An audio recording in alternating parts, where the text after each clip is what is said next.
Bonjour à tous et bienvenue sur la chaîne Neko Studio. Vous l'avez lu dans le titre de la vidéo, je pars au Japon. Enfin. Alors je pars au Japon étudier la langue dans une école de japonais qui est dédiée aux étrangers. Après presque un an d'apprentissage en autodidacte de la langue japonaise, et avec toutes les restrictions liées au Covid au niveau des visas, tourisme, PVT ou travail, je me suis naturellement tourné vers un visa étudiant qui est le choix le plus logique. De toute manière, je commençais à stagner un petit peu dans mon apprentissage. L'autodidacte, c'est super pour commencer à étudier une langue, mais ça a ses limites. Le mieux, ça reste quand même d'apprendre la langue dans le pays en question et dans une école. Et non, pas à Tokyo. J'atterris à Tokyo, j'y reste quelques jours, mais je partirai à Osaka pour la rentrée qui se déroulera mi-octobre. J'ai choisi la ville d'Osaka pour éviter le prix élevé de la capitale, mais pour quand même rester dans une grande ville dynamique. Alors Osaka, c'est quand même la deuxième plus grosse ville du Japon en termes d'habitants, c'est 2,7 millions d'habitants. Par comparaison, Paris, c'est un petit peu moins avec 2,1 millions d'habitants.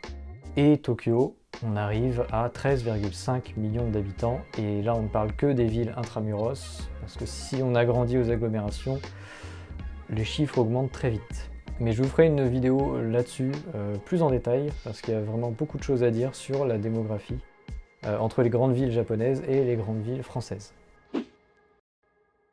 Alors j'ai choisi une école assez réputée apparemment au Japon, en tout cas dans la région du Kansai, donc la région où se trouve Osaka, qui se trouve en plein centre-ville, à quelques minutes de la gare, et qui s'appelle la ECC Kokusai College of Foreign Languages, qui est une école spécialisée donc dans l'apprentissage des langues, notamment le japonais pour les étrangers et l'anglais pour les japonais.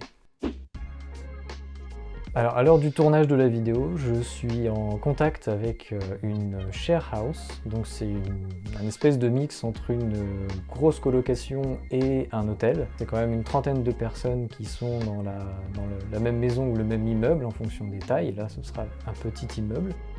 Et l'avantage, c'est que c'est géré par une société. Donc tout ce qui est ménage des espaces communs est géré par une entreprise externe qui passe plusieurs fois par semaine. Donc les toilettes, les douches, la cuisine, le salon, la salle à manger, etc. c'est des espaces communs. Et en parallèle des parties communes, toutes les chambres sont fermées à clé avec carte magnétique ou des clés.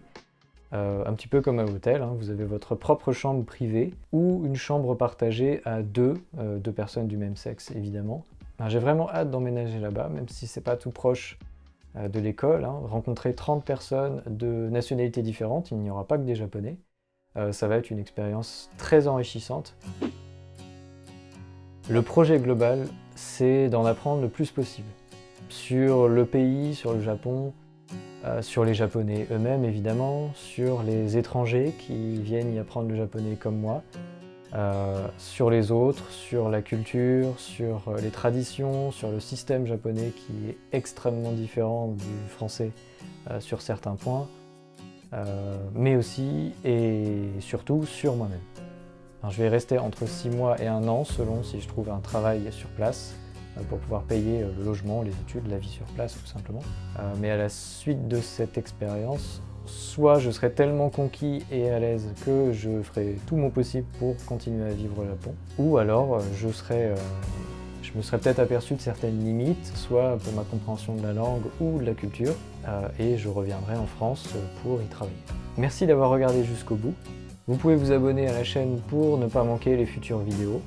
Et suivez-moi sur Facebook et Instagram, donc les liens sont dans la description, pour suivre mon aventure d'étudiant français parti étudier le japonais à Osaka.